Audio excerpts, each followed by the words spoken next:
السلام علیکم ورحمۃ اللہ وبرکاتہ۔ الحمد للہ نحمده ونستعینه ونستغفره ونؤمن به ونتوکل علیہ ونعوذ باللہ من شرور انفسنا ومن سیئات اعمالنا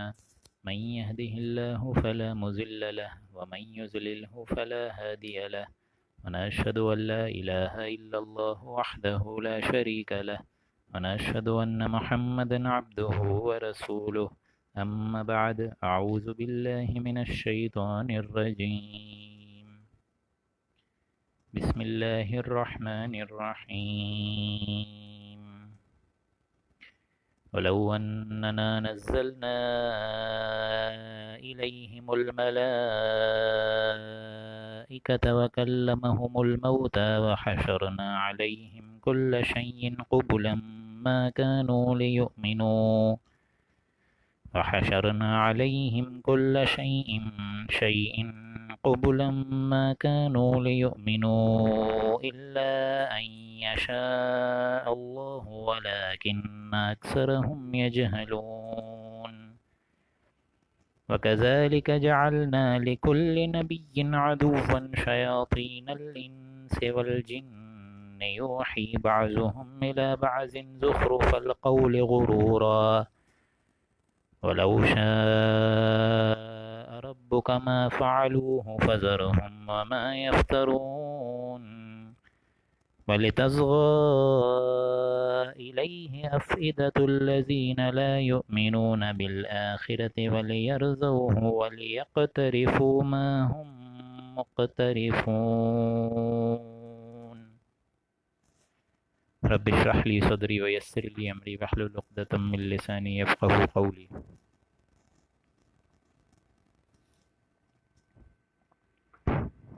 اللهم إنك عفو كريم تحب العفو فاعف عنا۔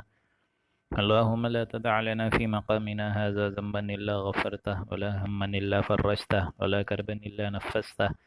ولا ديما إلا قضيته ولا مريضا إلا شفيته ولا ميتا إلا رحمته برحمتك يا عزيز يا غفار آمين یا رب العالمین۔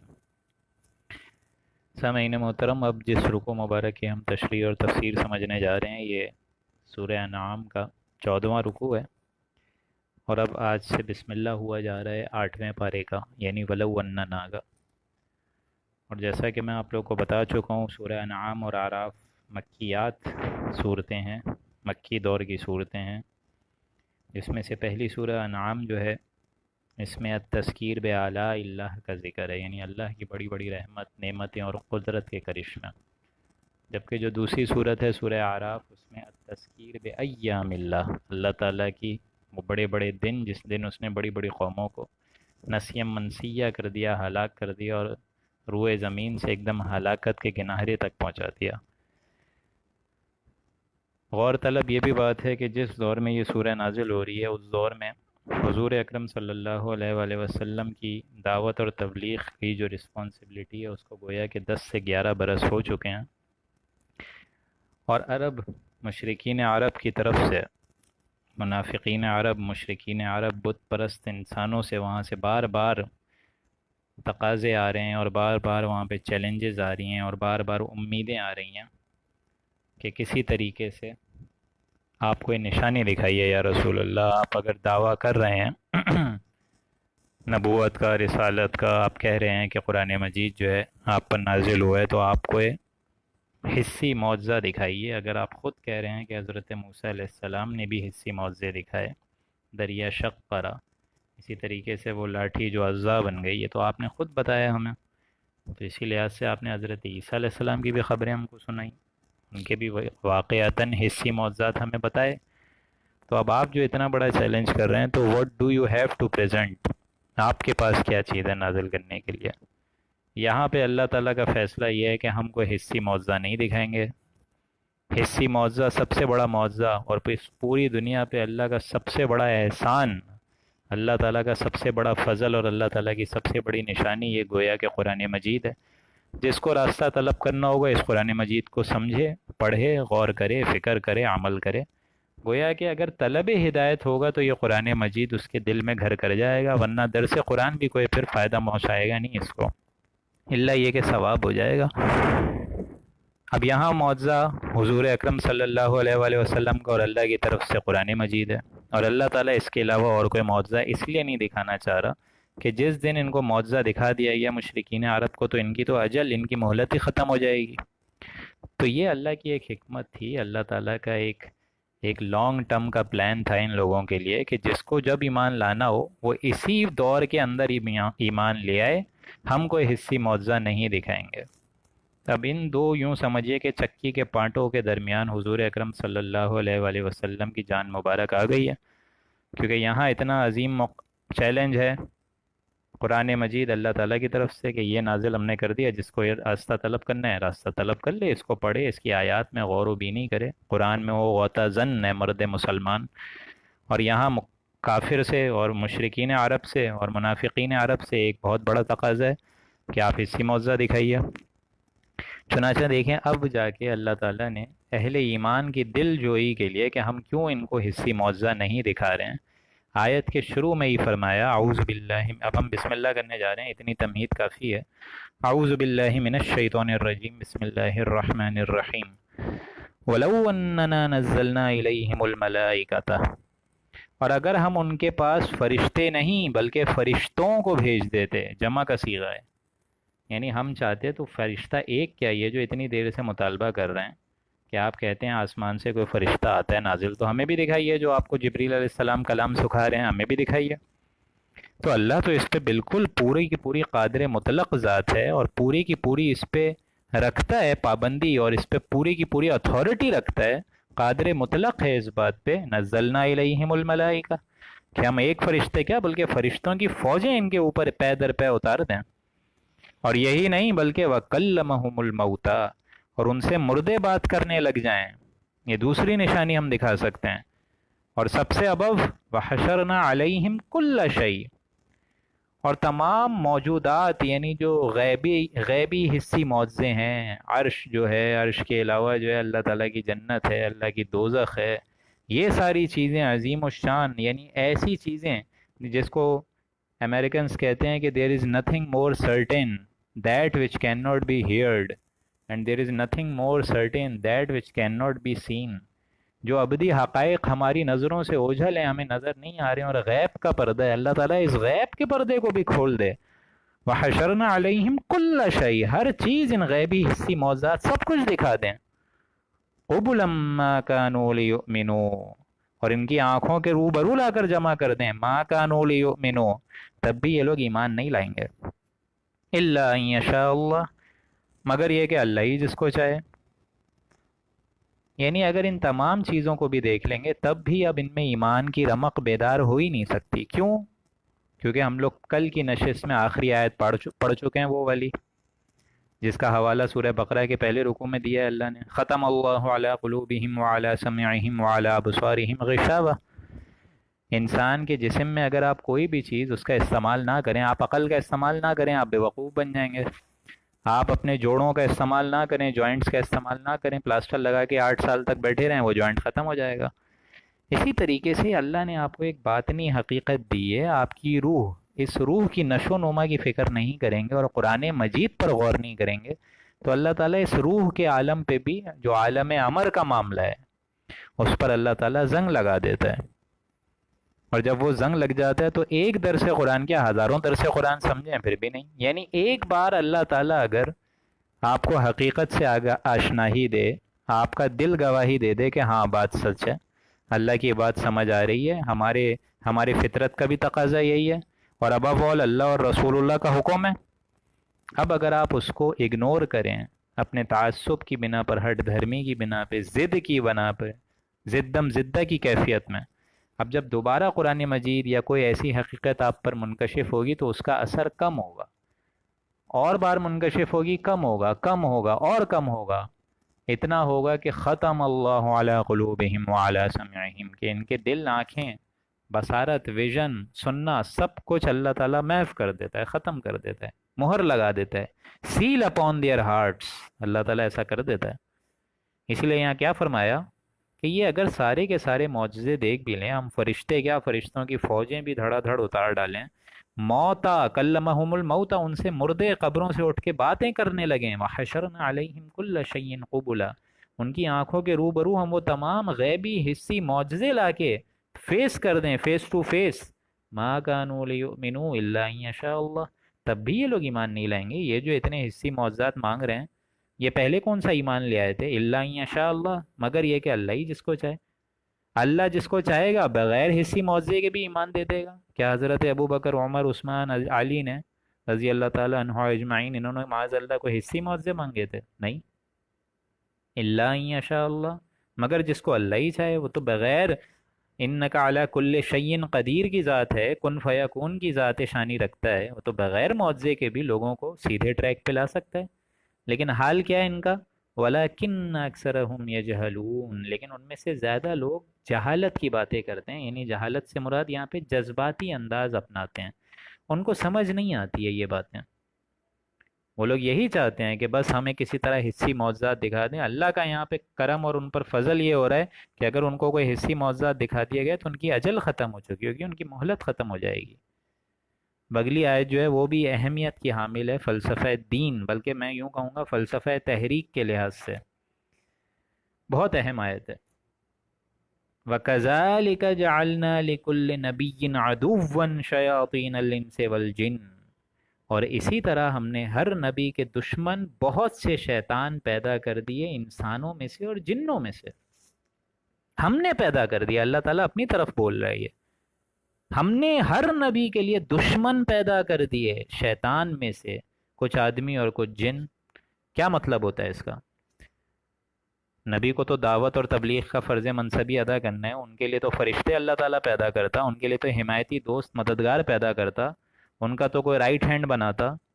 اللہ تعالیٰ نے شیطان کو بنا دیا، جنوں کو بنا دیا، انسانوں کو جنات میں یہ سارا کا سارا ایک ذمہ دے دیا۔ کیوں؟ اس کی وجہ بہت اہم ہے۔ اس کی وجہ یہ ہے کہ جب تک حق اور باطل میں کشاکش نہ ہو، جب تک ناانصافی اور انصاف پسندی میں ٹکراؤ نہ ہو، جب تک جائز اور ناجائز میں ایک ٹکراؤ نہ ہو، تو تحریک کبھی چل ہی نہیں سکتی۔ کیسے چلے گی تحریک، آپ بتائیے؟ 1000 لوگ ہیں، اس میں سے 500 لوگ کہہ رہے ہیں کہ بھائی ہم حرام کھائیں گے، 500 لوگ کہہ رہے ہیں حلال کھائیں گے، کیسے چلے گا معاملہ آگے؟ لڑائیاں ہوں گی۔ ہاں، البتہ یہ ہے کہ وہ جو سود خور ہیں وہ زیادہ، ان کی تعداد زیادہ ہوتی ہے، اور جو حق پر رہتے ہیں ہمارے بندے اہل ایمان، اللہ تعالیٰ کہہ رہا ہے ان کی تعداد کم ہوتی ہے۔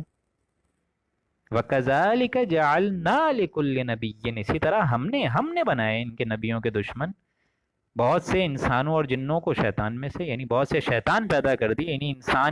انسانی روپ میں لگے ہوئے تم کو انسان نہیں ہیں، یہ شیطان کی اولادیں ہیں، والجن، اور جن بھی ہیں۔ اس کی وجہ یہ ہے کہ اللہ تعالیٰ دیکھنا چاہتا ہے کہ ہو از ہو، کون اہل ایمان اور اہل حق کا راستہ اختیار کرتا ہے اس کشاکش میں ہونے کے باوجود، اور کون ہوا کے رخ میں بہہ جاتا ہے اور ان کفار کا ساتھ دے کے نکل جاتا ہے۔ یہ کشاکش نہ ہو، یہ باطل اور حق کے بیچ میں امتیازی فرق نہ ہو، تو پتہ کیسے چلے گا کہ کون صحیح رہا، کون اہل ایمان کے ساتھ رہا،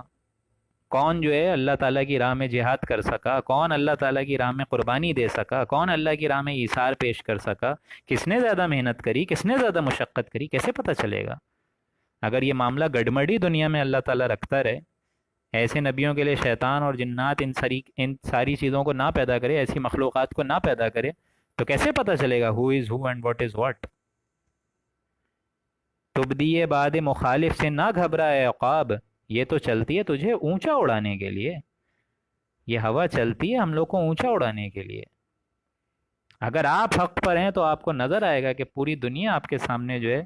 وہ گھٹیا کام کرتی ہوئی آپ لوگ کو نظر آئے گی۔ اگر آپ ان کو اچھا بولیں گے تو ان کو اچھی بات، آپ ان کو اگر برا بولیں گے کہ بھائی یہ ناکام کرو، تو ان کو اچھا نہیں لگے گا یہ۔ وَكَذَلِكَ جَعَلْنَا لِكُلِّ نَبِيٍّ، ہم نے پیدا کر دیے نبی کے دشمن، بہت سے شیطان پیدا کیے، کچھ آدمیوں میں اور کچھ جنوں میں سے۔ یوحی بعضهم الی بعض زخرف القول غرورا، اور یہ انسان اور شیطان اور جنات کیا کرتے ہیں؟ وہ وہی کرتے ہیں، یعنی وہی سے مراد آپس میں وسوسے ڈالتے ہیں، چکنی چوپڑی باتیں کرتے ہیں۔ زخرف القول غرورا، وسوسے ڈالتے ہیں تاکہ ان کو دھوکے میں ڈالیں، ایسے انسانوں کو دھوکے میں ڈالیں. یعنی یہ جو شیطان کے ایجنٹس ہیں، ایک تو شیطان باہر والا ہے اور ایک انسان کے اندر نفس ہے، وہ بھی تو شرارتی ہے. تو یہ سارے کے سارے آپس میں ایک دوسرے کے دوست ہیں، آپس میں ایک دوسرے سے چکنی چوپڑی باتیں کرتے ہیں، وسوسے ڈالتے ہیں، ان کو دھوکہ دیکھتے ہیں کہ بھائی تم ابھی لگے رہو اپنے ناحق راستے پہ، تم اپنی سود خوریاں حرام خوریاں چلاتے رہو، اپنی رشوت خوریاں اچھی طریقے سے چلاتے رہو، دیکھو نا تمہارا ایسٹ کتنا جمع ہو رہا ہے، دیکھو تمہارے بینک بیلنس کتنا جمع ہو رہا ہے.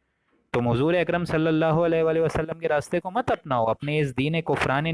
کفرانے دین پہ رہو، باطل طریقے پہ زندگی بسر کرتے رہو، اسی دین پہ رہو جو کہ تمہارے آباء و اجداد کا دین ہے. کرتے ہیں ایسے جن سے بعض دوسرے بعضوں کو چکنی چوپڑی باتیں، بعضهم الی بعض زخرف القول غرورا، وسوسہ ڈالتے ہیں تاکہ ان کو بھی دھوکے میں ڈالیں. یعنی ہلکی پھلکی بھی اگر ایمان کی رمق حضور اکرم صلی اللہ علیہ وآلہ وسلم سے کوئی نور اگر ان لوگوں کو ملا ہو، جس کی وجہ سے ان کے اندر کا ایمان بیدار ہو رہا ہو، تو یہ شیطان، یہ ایجنٹس، یہ سارے کے سارے مشرک، یہ سارے کے سارے منافق، یہ سارے خبیث لوگ آپس میں ایک دوسرے کو چکنی چوپڑی باتیں کر کے وہی کرتے ہیں، آپس میں ایک دوسرے کا دین کا مذاق اڑاتے ہیں کہ کس کے راستے کو فالو کر رہے ہو، کہاں جا رہے ہو، اپنے بیوی بچوں کا خیال کرو، اہل و عیال کا خیال کرو، تم کہاں سب چیزیں تن من دھن کا فیصلہ کر کے الگ ہو کے نکل کے اللہ اور رسول کی راہ میں جا رہے ہو، کہاں جا رہے ہو. غرورا، ان کو دھوکے میں ڈالتے ہیں. وَلَوْ شَاءَ رَبُّكَ مَا فَعَلُوهُ، اور اگر اللہ تعالیٰ چاہتا تو یہ ایسے کام نہ کرتے. اللہ تعالیٰ اگر چاہتا تو یہ شیطان، انسان، جن آپس میں ایسے کام کیوں کرتے؟ یعنی اگر اللہ ہی چاہتا تو سارے کے سارے لوگوں کو، اہل ایمان لوگوں کو، سب کو ہی سیدھے راستے پہ لگا دیتا، اور جتنے کافر لوگ ہیں ان کو بھی ایمان کی دولت سے سرفراز فرما دیتا. وَلَوْ شَاءَ رَبُّكَ، اگر اللہ تعالیٰ چاہتا، ما فعلوا، تو یہ ایسے کام نہیں کرتے. ان کی کیا مجال، ابو جہل کی کیا مجال ہے کہ اس نے وہ جو ہاتھ اٹھائے ہتھیار لے کے اور حضرت سمیہ کی شرمگاہ پہ بچھڑا مطلب وہ کپڑا مارنے کے لیے وہ جو ہتھیار تھا وہ شرمگاہ پہ مارنے کے لیے اٹھایا ہے، تو حضرت جو اللہ تعالیٰ ہے چاہتا نا یہ کہ ابو جہل کا جو ہاتھ ہے وہ وہیں پہ ہی شل کر دیتا، روک دیتا، پتھر کر دیتا، نہیں کرا اللہ نے. اگر اللہ تعالیٰ چاہتا تو یزید کا ہاتھ کو روک لیتا، امام حسن حسین نہیں شہید ہوتے، یہ بھی ہو سکتا تھا. لیکن اللہ نے ایسا نہیں کرا. کیوں؟ کیونکہ اللہ تعالیٰ نے انسان کو آزادی رائے دی ہے، انسان کو آزادی خیال دی ہے، انسان کو اما شاکرا و اما کفورا، یہ شکر گزاری کا راستہ ہے، یہ کفران نعمت کا راستہ ہے. اب تمہارے اوپر چوائس ہے، where to go, where do you stand. وَلَوْ شَاءَ رَبُّكَ مَا فَعَلُوا، اگر اللہ چاہتا تو یہ ایسے کام ہرگز نہیں کرتے. اللہ تعالیٰ چاہتا آنے واحد میں سب کو ابو جہل جیسا بنا دیتا، اللہ تعالیٰ آنے واحد میں سب کو چاہتا حضرت عمر، ابو بکر، عثمان جیسا بنا دیتا.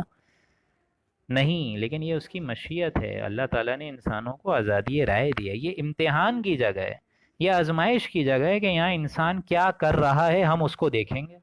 اور روز آخرت میں سارا کا سارا عمل اس کا گن گن کے فَيُنَبِّئُكُم بِمَا كُنتُمْ تَعْمَلُونَ، گن گن کے اللہ بتائے گا کہ تم نے اس ٹائم پہ یہ حرکت کری تھی. Do you have the right to say this, تم نے اس حرکت کو اس ٹائم پہ سر انجام دیا تھا. Did you have the authority to do that? وَلَوْ شَاءَ رَبُّكَ مَا فَعَلُوا، اگر اللہ چاہتا تو ایسا کام نہ کرتے یہ سارے کے سارے. فَذَرْهُمْ وَمَا يَفْتَرُونَ، تو اے نبی ان کو تھوڑی دیر کے لیے چھوڑ دیجئے کہ یہ لوگ افطرا پروازی کرتے رہیں. یعنی ان کو اسی مکر میں چھوڑ دیجئے، یہ اسی میں ہی خوش ہو رہے ہیں، یہ سارے کے سارے چاہ رہے ہیں کہ ہم باطل طریقہ اختیار کریں، آپ کی گوسپس کر رہے ہیں نبی، آپ کو تانے مار رہے ہیں، یہ ساری چیزیں. فَذَرْهُمْ، ان کو اگنور کریں، ابھی ان کے لیے کوئی ایسا عمل سرپیش نہ لائیے جو کہ اہل ایمان کے دل کے بھی خلاف ہو. ظاہر بات ہے اہل ایمان بھی یہی چاہتے ہیں کہ حضور اکرم صلی اللہ علیہ وآلہ وسلم کے ساتھ رہیں. تو نبی ہم آپ کو سیدھی سیدھی بات اور سیدھا سیدھا مشورہ دے رہے ہیں کہ آپ ہجرت کر لیجئے اور وہاں جا کے آپ اپنی بیس بنائیے. اور ان لوگوں کا جو معاملہ ہے فَذَرْهُمْ، چھوڑیں ابھی ان لوگوں کے معاملے کو، ان مشرکین، ان منافقین کو، ان باطل عقیدہ والے لوگوں کو چھوڑیں ابھی. فَذَرْهُمْ وَمَا يَفْتَرُونَ، تاکہ یہ اور افطرا پروازی کرتے رہیں، مطلب اپنے گمان میں، اپنی اٹکل پرچوں میں اور اپنے شرکیہ عقائد میں اور بڑھ جائیں تاکہ سزا کے اور مستحق ہو جائیں. اور اسی طریقے سے جتنے اہل ایمان کو یہ تکالیف پہنچا رہے ہیں، جیسا میں نے بتایا ابو جہل اور حضرت سمیہ کا واقعہ، تو آزما لو ہماری اس بندی کو، آزما لو ہماری ان بندوں کو، ہمارے نیک بندوں کو ٹارچر دے کر آزما لو. لیکن تم اپنے افطرا میں بڑھ رہے ہو، اپنے گمان میں بڑھ رہے ہو، اپنے اٹکل پرچوں میں بڑھ رہے ہو. ہمارے لیے تو اس اہل ایمان بندے یا بندی کے رتبے تو ہمارے نزدیک اور بلند ہو رہے ہیں، تمہیں کیا معلوم؟ اس کا واقعہ آپ لوگ سورہ یاسین میں پڑھیں گے. یا لیت قومی یعلمون، کاش کہ میری قوم کو معلوم ہو جائے کہ اللہ نے مجھے کیا کیا نعمتیں دی ہیں. جو اہل ایمان اللہ کے پاس واپس جاتے ہیں اور جنت ان کو ملتی ہے، اس کا تذکرہ سورہ یاسین میں آپ لوگ پڑھیں گے کہ وہ شخص جب گیا اپنی قوم سے بچھڑ کر، اور جب اللہ تعالیٰ نے اس کو بلایا اپنے پاس مرنے کے بعد، تو اس نے دیکھی وہ ساری نعمتیں. یا لیت قومی یعلمون، کاش کہ میری قوم کو معلوم ہو جائے اللہ نے مجھے کتنی بڑی جنت دی ہے، کتنی انعام سے نوازا ہے، کتنے فضل سے سرفراز اور بہرہ مند کرا ہے. وہ تو رو رہے ہیں دنیا میں پیچھے اہل و عیال، اور اللہ تعالیٰ نے دیکھو مجھے کتنی نعمتیں دیں. تو اللہ تعالیٰ کرتا ہے یہ معاملہ. دنیا میں اس کا معاملہ اگینسٹ لگ رہا ہوتا ہے لوگوں کو، لیکن اللہ تعالیٰ ان چھوٹی چھوٹی آزمائش سے، چاہے بڑی بڑی آزمائش سے، اپنے نیک بندوں کے رتبے اور درجے بڑھاتا رہتا ہے، بلند کرتا رہتا ہے. اور آج ہمارا معاملہ کیا ہے؟ چھوٹی سے چھوٹی تکلیف آ جائے، چاہے جسمانی ہو چاہے فائنینشیل ایشوز ہو، فوراً قصوروار معاذ اللہ اللہ کی طرف. اللہ نے تو ہم پہ قلم کوئی کیا ہی نہیں. اللہ تعالیٰ کی تو کبھی کوئی رحم نظر ثانی ہوئی نہیں ہم پہ. اللہ تعالیٰ کا تو کوئی رحم معاذ اللہ ہوا ہی نہیں. کتنے شرکیہ عقائد ہیں، سوچیے آپ لوگ، کتنی کفرانی نعمت ہے. فذرہم وما یفترون وَلِتَصْغَىٰ إِلَيْهِ أَفْئِدَةُ الَّذِينَ لَا يُؤْمِنُونَ بِالْآخِرَةِ، اور تاکہ اس کی طرف ان لوگوں کے قلوب، ان لوگوں کے دل مائل ہو جائیں، لا یؤمنون بالآخرہ، جو کہ آخرت پر یقین ہی نہیں رکھتے. یعنی ان شیاطین ہیں، انسان ہیں، جنات ہیں، یہ لوگ آپس میں ساری کی ساری چکنی چوپڑی باتیں کر رہے ہیں. تو ان چکنی چوپڑی باتوں کا فائدہ اور نقصان کس کو ہوگا؟ فائدہ تو ان کی ذاتوں کو خود ہوگا، اور نقصان کن کا ہوگا؟ ان لوگوں کا ہوگا لا یؤمنون بالآخرہ، جو آخرت پر یقین نہیں رکھتے، اور جن کے دل افئدۃ الذین لا یؤمنون، ان کے دل، ان کے قلوب، ان کے دل مائل ہو جائیں گے اس ایسے شیاطین ایجنٹس کی باتیں سن سن کے کہ ہاں بات تو صحیح کہہ رہے ہیں، اس راستے میں کیا خیر و بھلائی رکھی ہے، اس راستے میں تو تکالیف ہی تکالیف ہیں، حق کا راستہ تو بڑا ہی مشکل ہے، یہ تو کانٹوں بھرا بستر ہے، اس میں آسانی سے تو نہیں جایا جا سکتا. اسی طریقے سے وَلِتَصْغَىٰ إِلَيْهِ أَفْئِدَةُ الْأَرْضِ، تاکہ اس کی طرف، یعنی ان شیاطین انسان اور جنات کی طرف، افئدۃ الذین لا یؤمنون، ان لوگوں کے دل مائل ہو جائیں، لا یؤمنون بالآخرہ، جو آخرت پر یقین رکھتے ہی نہیں ہیں. یعنی جس کو معلوم ہوگا کہ آخرت میں مجھے اللہ کے پاس جانا ہے اور پیشی ہے، ملاقات ہے، بعث بعد الموت ہے، تو اس کو تو دنیا کے غم بھی ہلکے لگیں گے. اس کو جب معلوم ہے کہ ہر غم کے بعد، جس طرح حضور نے فرمایا کہ نہیں چبھتا ایک کانٹا بھی، مگر یہ کہ اس بندے کے لیے، ہمارے بندہ مومن کے لیے اجر و ثواب کا باعث بنتا ہے اور اس کے گناہ کو مٹانے کا ذریعہ بنتا ہے. تو جن لوگوں کو اللہ سے ملاقات کی امید ہے، یقین ہے، شوق ہے، وہ تو چاہیں گے کہ کوئی بھی مشکل آئے، ہر چہ باد آباد. ہمیں تو آگے سے آگے کی طلب ہے، ہمیں تو ہدایت کی طلب ہے. لیکن ان لوگوں کا معاملہ کیا ہے؟ ان لوگوں کے دل ان شیاطین ایجنٹس کے پاس جھک جاتے ہیں. آج بھی ایسے لوگ ملیں گے آپ لوگوں کو، دین کی خلاف جو باتیں ہو رہی ہوتی ہیں اس میں بڑھ چڑھ کر حصہ لے رہے ہوتے ہیں. ایسے لوگوں کا ایمان یا آخرت کوئی نہیں ہے. لا یؤمنون بالآخرہ وَلِيَرْضَوْهُ، اور تاکہ وہ اس پر راضی ہو جائیں، اس کو پسند کر لیں، دنیا میں ہی رچ گئے. وَلِيَقْتَرِفُوا مَا هُمْ مُقْتَرِفُونَ، اور تاکہ وہ مرتکب ہو جائیں ان کاموں کے جن کے وہ مرتکب ہو گئے تھے. یعنی اسی افطرا پسندی کے، اسی اٹکل گمان، اٹکل پرچو میں، ان ساری چیزوں میں، انہی چیزوں میں وہ بڑھتے رہے. وہ سمجھ رہے ہیں ہم کامیاب ہو رہے ہیں، حالانکہ وہ کامیاب نہیں ہو رہے، ناکام ہو رہے ہیں. یہ ہے وہ پورا کا پورا جو، جس کو میں کہتا ہوں کہ جدید جمہوری نظام کی ایک، اور جدید تحریکی نظام کی ایک حقیقت، کہ جب تک حق اور باطل میں کشاکش نہ ہو، سیدھا راستہ انسان کو سمجھ آئے گا ہی نہیں. جس طرح اس کی سادہ اگزامپل آپ لوگوں نے پڑھی ہوگی الیکٹرولسز میں، آئنائزیشن، یہ سارے الفاظ آپ لوگ کو شاید یاد ہوں فزکس میں. ایک پانی لیجئے آپ، اس میں آپ کرنٹ چھوڑ دیجئے تو سارے نیگیٹو آئنز ایک طرف ہو جائیں گے، سارے پازیٹیو آئنز ایک طرف ہو جائیں گے، آئنائزیشن ہو جائے گی. تو اسی طریقے کا الیکٹروڈ جو ہے یہ قرآن مجید ہے. یہ قرآن مجید ہی اب فیصلہ کرے گا کہ حق اور فرما برداری کا راستہ جس نے اختیار کیا ہے وہ ایک طرف ہو جائے، اور جو معصیت اور نافرمانی میں اپنی زندگی گزار رہا ہے وہ ایک طرف ہو جائے.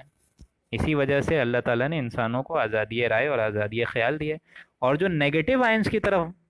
مائل ہوں گے، نیگیٹو آئنس کی طرف جائیں گے، نافرمانی اور معصیت اور اللہ تعالیٰ کی اللہ تعالیٰ کی نافرمانی کریں گے وہ وہی ہوں گے لا یؤمنون بالآخرہ، جو آخرت پر یقین نہیں رکھتے، ولیرضوا ہو، اور تاکہ وہ اس کو پسند کر لیتے ہیں، دنیاوی زندگی کوئی اسی میں گم ہو جاتے ہیں، ولیقترفوا، اور تاکہ وہ مرتکب ہو جائیں ان امور کے ما ہم مقترفون، جن کے وہ مرتکب ہو گئے تھے۔ اب دیکھیں اگلی آیت جو آ رہی ہے وہ بھی ایک، جس طرح میں نے آپ کو فرمایا تھا کہ اس قرآن مجید کی اس صورت کا جو اسلوب ہے اور جو ایک اسٹائل ہے وہ چیلنجنگ انداز میں ہے۔ وہ جس طرح آنکھوں میں آنکھیں ڈال کے کسی سے آپ لوگ، جب آپ کو معلوم ہو جائے کہ سامنے والا بندہ آپ سے جھوٹ بول رہا ہے، یا سامنے والے بندے کے اندر تھوڑی کم ہمتی ہے،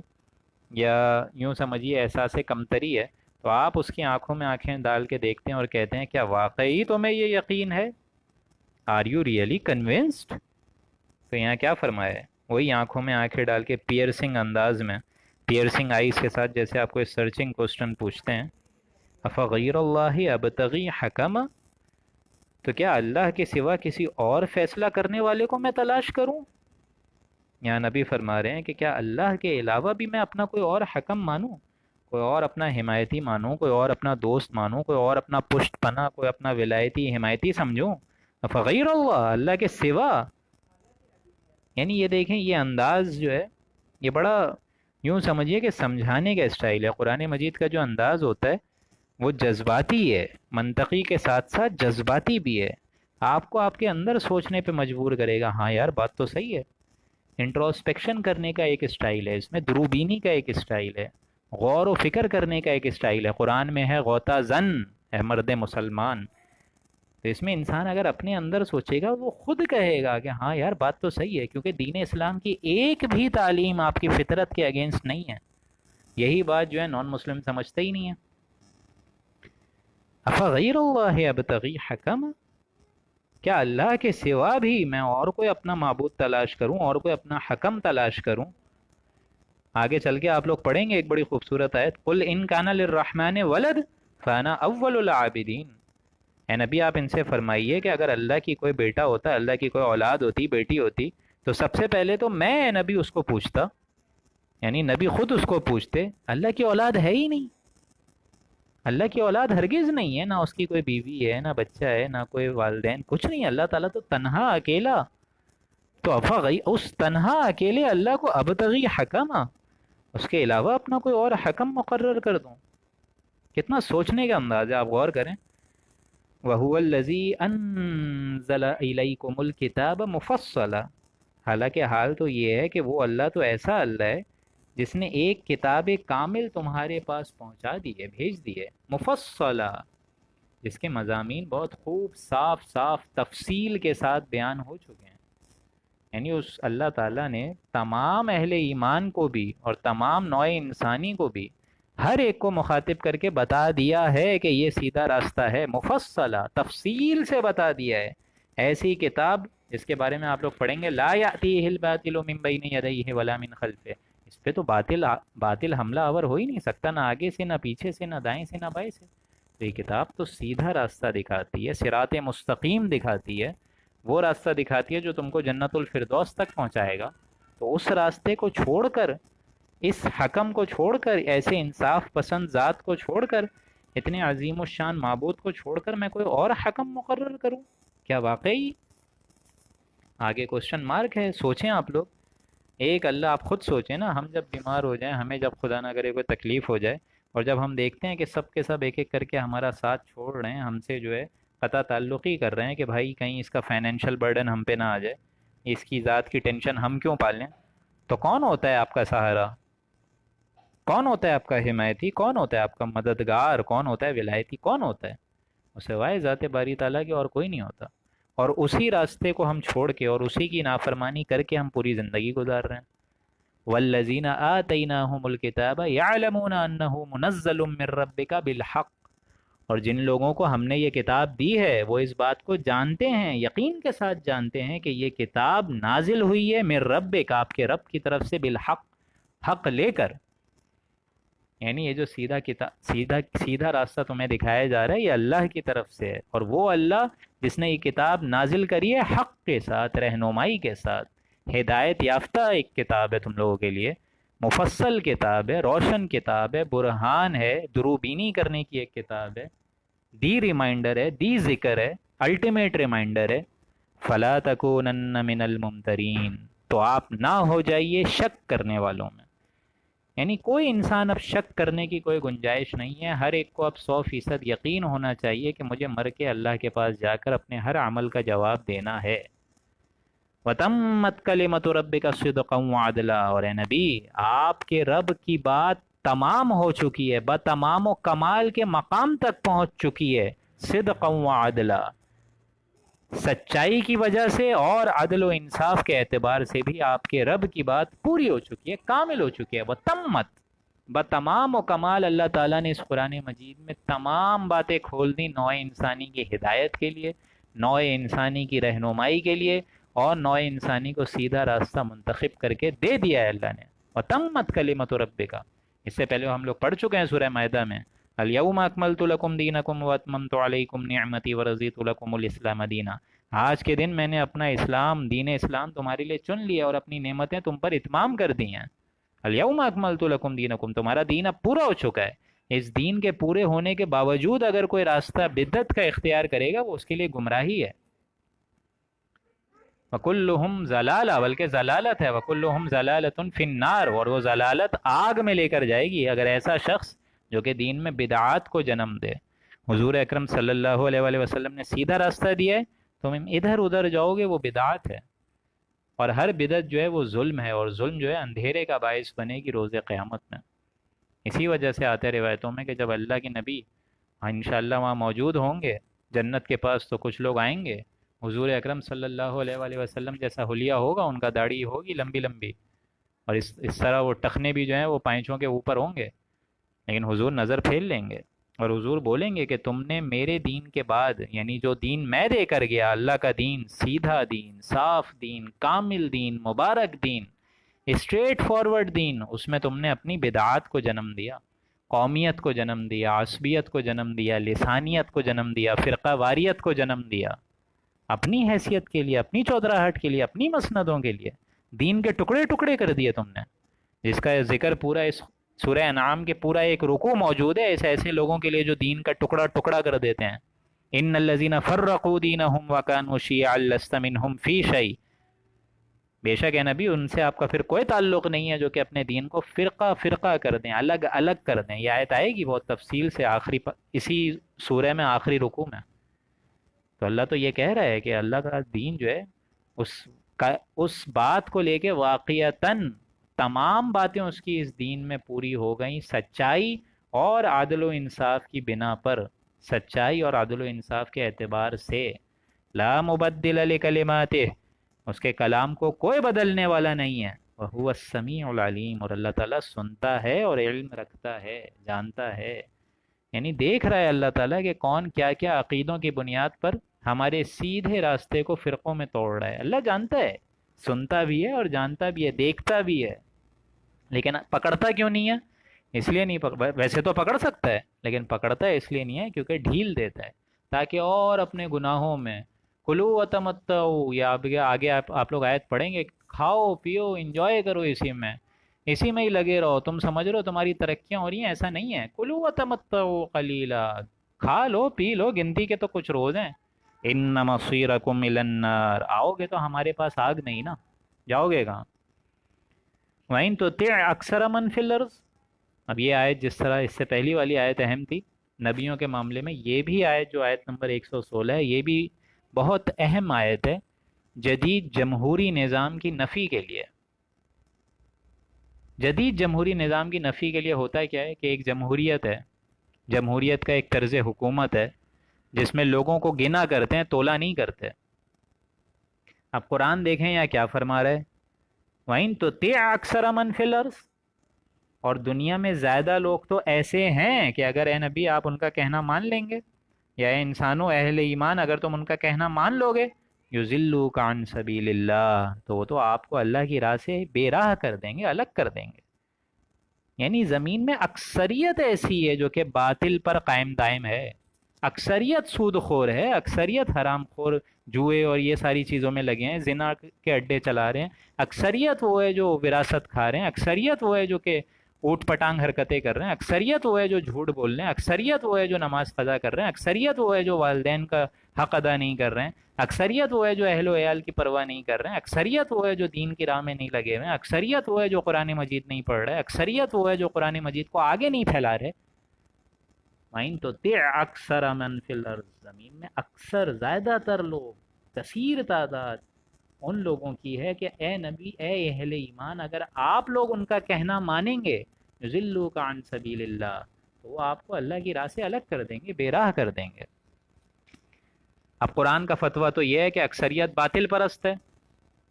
اور یہ بھی معاملہ ہم دیکھ چکے ہیں۔ دور صحابہ میں بھی کتنے صحابہ تھے پوری دنیا کے مقابلے میں، اگر آپ کیلکولیٹ کر لیں، جو حق پر تھے۔ پوری دنیا جو ہے وہ تو حق پر نہیں تھی اس ٹائم پہ، پوری دنیا کے لحاظ سے تو کم ہی رہے وہ، ہاں لیکن آخرت کے حصول کے لیے سب سے آگے رہے۔ لیکن جہاں تک دنیا کا معاملہ ہے، اس میں تو اکثریت جو ہے وہ باطل پر ہی رہی نا۔ قرآن کا تصور یہ ہے کہ اکثریت ہمیشہ باطل پر ہوتی ہے، باطل عقیدوں پر ہوتی ہے۔ یعنی ظاہر بات ہے، دین شریعت ہے، اللہ اور رسول اللہ کی شریعت ہے صلی اللہ علیہ وآلہ وسلم، کچھ موٹی موٹی باتیں ہیں، کچھ لینڈ مارکس ہیں۔ جس طرح آپ کوئی پارٹی دیں، کوئی دعوت دیں، اسی طریقے سے کوئی آپ محفل کا انعقاد کریں، اس میں آپ کو معلوم ہے کہ شراب تو صرف کرنی ہی نہیں ہے، حرام ہے۔ اب جب شراب حرام ہے تو ظاہر بات ہے اس کے نیچے نیچے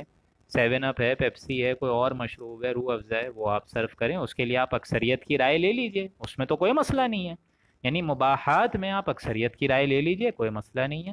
کون سی چیز سرو کی جائے گی پتہ کر لیجئے۔ ہاں لیکن جو میجر تھنگ ہے شراب، یہ ساری چیزیں، شراب جس کے بارے میں کہا کہ جس نے شراب کو چھوا چکھا، جس نے شراب کا بزنس کیا، جس نے شراب سرو کری، یہ ساری چیزیں حرام ہیں۔ ہاں لیکن اس کے نیچے نیچے جو حلال چیزیں، اس میں آپ دیکھ سکتے ہیں، اس میں آپ اکثریت کی رائے لے سکتے ہیں۔ لیکن یہاں قرآن کیا فتویٰ دے رہا ہے؟ وَإِن تُطِعْ أَكْثَرَ مَن فِي الْأَرْضِ، دنیا میں تو زیادہ لوگ، کثیر تعداد ایسی ہے جو کہ غلط عقیدے پہ ہے۔ اس کا مطلب کیا ہوتا ہے؟ اس کا مطلب یہ ہے کہ اگر آپ ایبسولوٹ اتھارٹی اکثریت کو دے دیں جو کہ باطل طریقوں پر ہے، ایبسولوٹ ساری کنڈیشنز اور ساری لمیٹیشنز آپ اکثریت کو دے دیں جو کہ باطل عقیدوں پہ ہے، ایبسولوٹ سوورینٹی جو کہ اللہ کا حق ہے وہ آپ اٹھا کے دے دیں باطلوں کو جو کہ اکثریت ہے،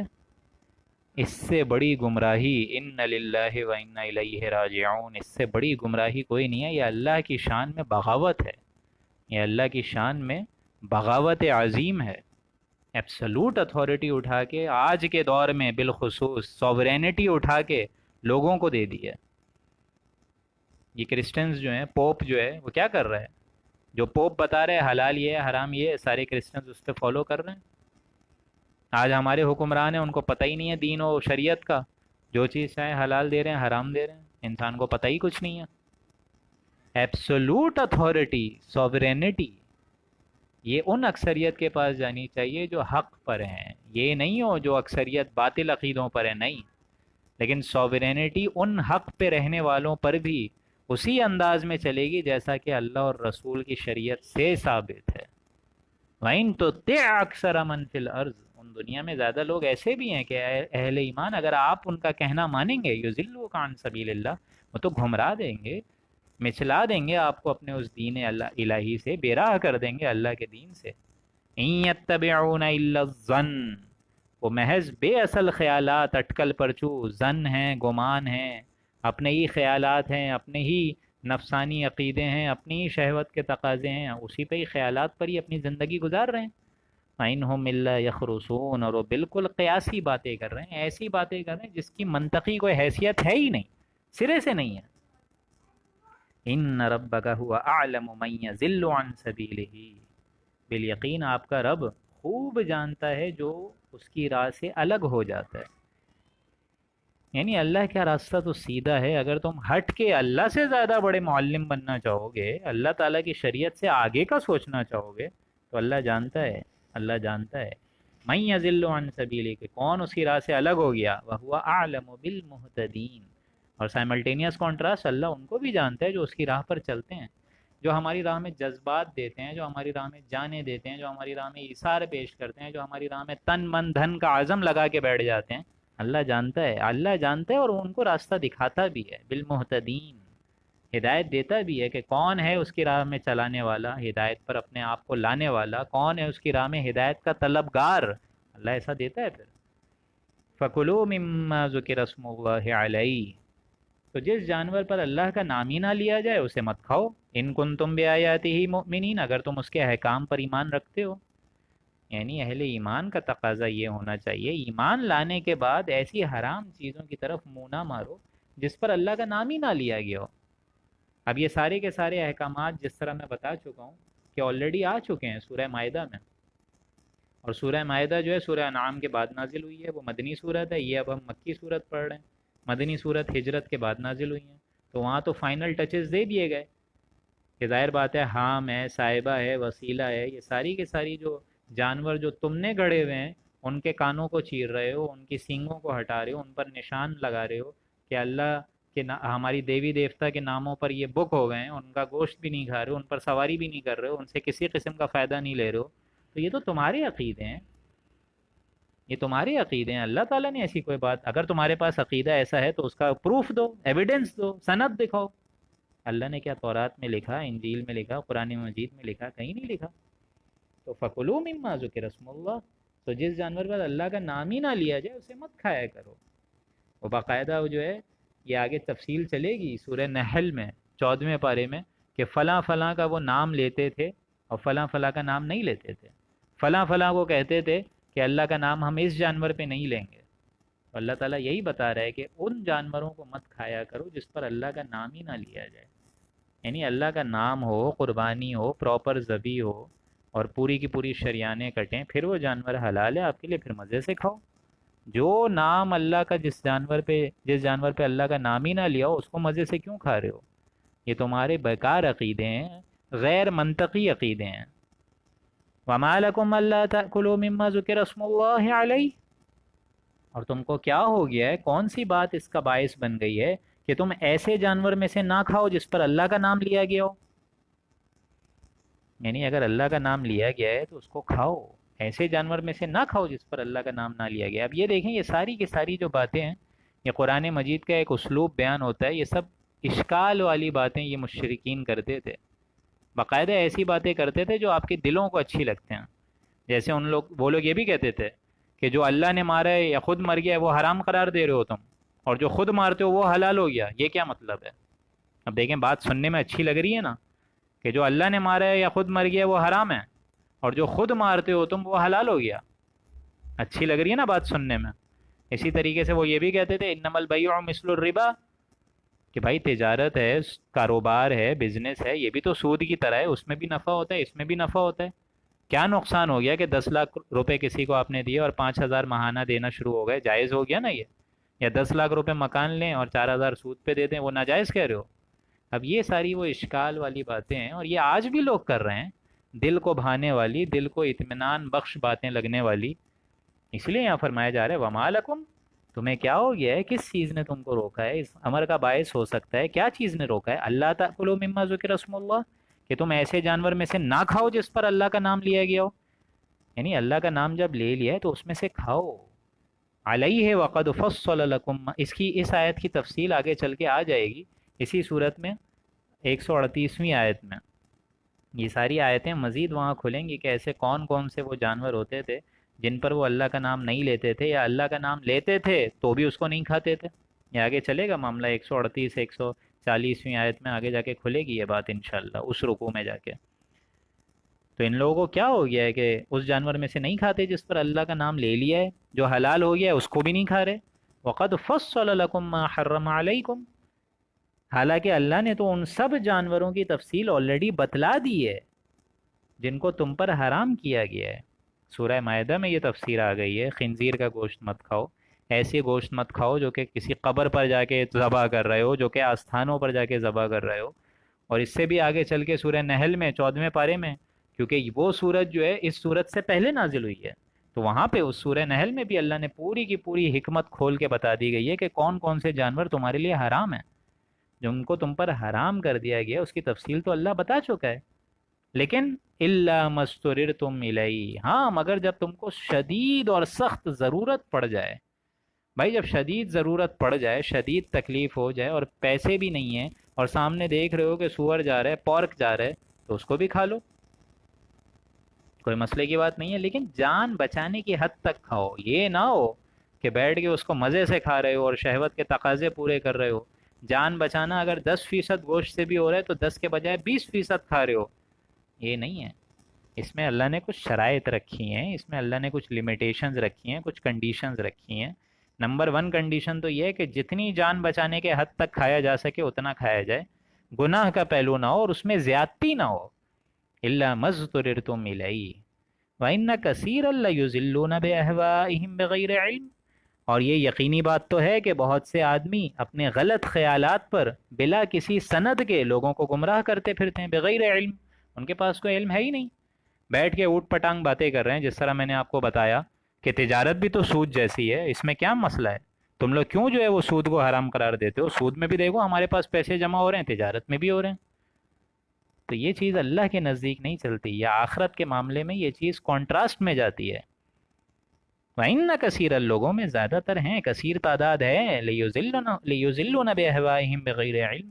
جو کہ گمراہ کرتے ہیں اپنے خیالات کی بنا پر، کسی بے سند عقیدے کی بنیاد پر۔ کوئی سند نہیں ہے، کوئی قرآن میں ایسی بات نہیں لکھی ہوئی، تورات انجیل میں اللہ نے کہیں منشن نہیں کری، پھر بھی اوٹ پٹانگ حرکتیں۔ إِنَّ رَبَّكَ هُوَ أَعْلَمُ بِالْمُعْتَدِينَ، اس میں تو کوئی شک ہے ہی نہیں کہ اللہ تعالیٰ حد سے نکل جانے والوں کو پسند کرتا ہی نہیں ہے۔ بالمعتدین، جو اس کی حدوں سے تجاوز کرتے ہیں، اللہ نہیں چاہتا، ایسے لوگوں کو نہیں پسند کرتا اللہ۔ لیکن ایسے لوگوں کے معاملے میں اے نبی آپ کو ہم کیا ترغیب دے رہے ہیں؟ وَذَرُوا ظَاهِرَ الْإِثْمِ وَبَاطِنَهُ،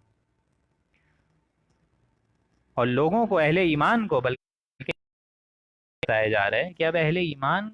کے لیے یہ جب حضور اکرم صلی اللہ علیہ وآلہ وسلم کی حزب اللہ یعنی اللہ کی پارٹی جب تم نے جوائن کر لی، اب تمہارے اندر دلوں میں ایمان اب بیدار ہو گیا ہے، تم کو قرآن مجید کا ہر حرف سمجھ آ رہا ہے، سارے عقیدے تمہارے کلیئر ہو رہے ہیں، تو اب اضافی شے یہ ہے تم سب کے لیے، وَذَرُوا ظَاهِرَ الْإِثْمِ وَبَاطِنَهُ، تم ظاہری گناہ کو بھی چھوڑ دو اور باطنی گناہ کو بھی چھوڑ دو۔ یعنی جو ظاہر کر دیتے ہو، زبان سے کسی کی غیبت ہو جائے، زبان سے چغلی ہو جائے، زبان سے کوئی بدگمانی ہو جائے، یہ تو ظاہری گناہ ہے۔ اور باطنی گناہ کیا ہے؟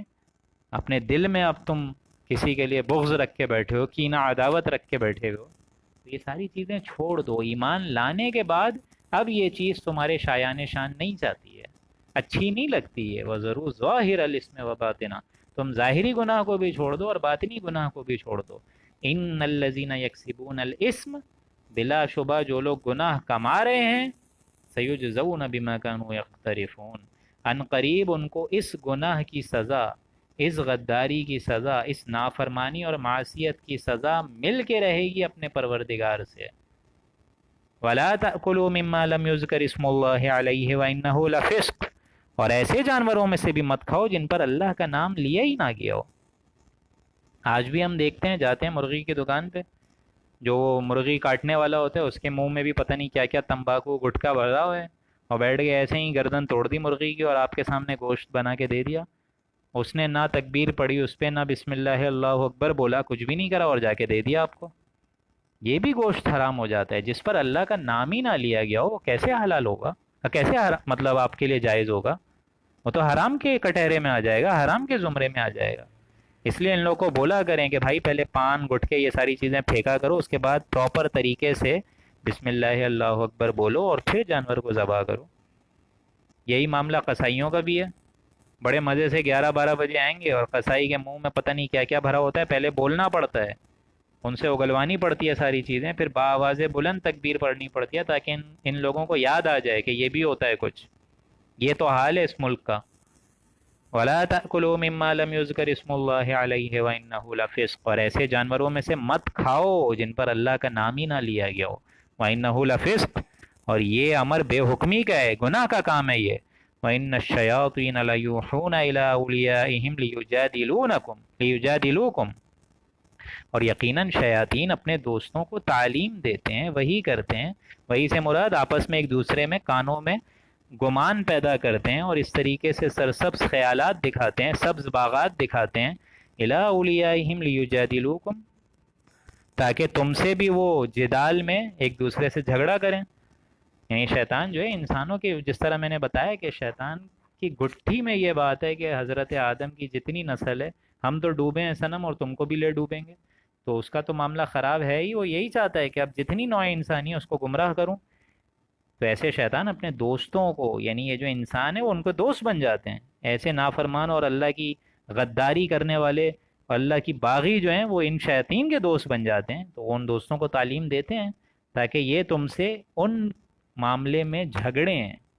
جو اللہ تعالیٰ نے تم پر نازل فرمائے ہیں، ان معاملات میں جھگڑے ہیں۔ وَإِنْ أَطَعْتُمُوهُمْ، اور اگر تم ان لوگوں کی اطاعت کر لو گے، ان شیاطین ان جنوں کی اطاعت کر لو گے، انکم لمشرکون، تو یقیناً تم بھی مشرک ہو جاؤ گے، یعنی تمہارے اندر بھی شرک کا کچھ یوں سمجھیے کہ ذائچہ آ جائے گا، اس کا ذائقہ تم بھی محسوس کر لو گے۔ اگر شیطان کے معاملے سے دوستی کرنے لگ جاؤ گے تو تم بھی انکم لمشرکون، تم بھی جو ہے مشرکوں میں سے ہو جاؤ گے۔ یہاں پہ ڈاکٹر ماہین، اللہ کے فضل و کرم سے ہمارا یہاں پہ 14واں رکوع مکمل ہو چکا ہے۔ اب جا کے ڈاکٹر ماہین آپ لوگ کو آج کے ہی رکوع کے حساب سے انشاءاللہ ایک مختصر حدیث سنائیں گی، کافی تفصیل رکوع تھا یہ، اور اب جا کے آپ کو ڈاکٹر ماہین یہاں پہ ایک خوبصورت حدیث سنائیں گی۔ السلام علیکم۔ حضرت ابو ہریرہ رضی اللہ تعالیٰ عنہ فرماتے ہیں کہ رسول اللہ صلی اللہ علیہ وسلم نے ارشاد فرمایا، لوگ قیامت کے دن صرف اپنی نیتوں پر اٹھائے جائیں گے۔ مطلب یہ ہے کہ آخرت میں انسان کا ظاہر نہیں دیکھا جائے گا، بلکہ صرف یہ دیکھا جائے گا کہ اس نے جو نیک کام کیے ہیں کس نیت سے کیے ہیں، اس کے دل کا ارادہ رخ کیا تھا، اسی لحاظ سے اس کے عمل کو قبول یا رد کیا جائے گا۔ تو اللہ تعالیٰ ہم سب کو توفیق دے کہ ہم اپنی نیتوں کو خالص کریں اور ہر کام اللہ تعالیٰ کی رضا جوئی کے لیے کریں۔ آمین۔ جزاکم اللہ خیرن۔ اللہ تعالیٰ سے دعا ہے کہ اللہ تعالیٰ نے ہمیں جو پڑھایا، سمجھایا، سنایا اس پر عمل کرنے کی توفیق دے، اور اس عظیم الشان خزانے کو اور قرآن مجید کی واضح ہدایت کو آگے بھی پھیلانے کی توفیق عطا فرمائے، اور وہ کام جو حضور اکرم صلی اللہ علیہ وآلہ وسلم ہمارے لیے بحیثیت مشن چھوڑ کر گئے، اس کو لوگوں کی درستگی کے لیے آگے سے آگے پھیلانے کی بھی توفیق عطا فرمائے۔ بارک اللہ لنا ولکم فی القرآن العظیم، ونفعنی وإیاکم بالآیاتہ والذکر الحکیم، صدق اللہ العظیم۔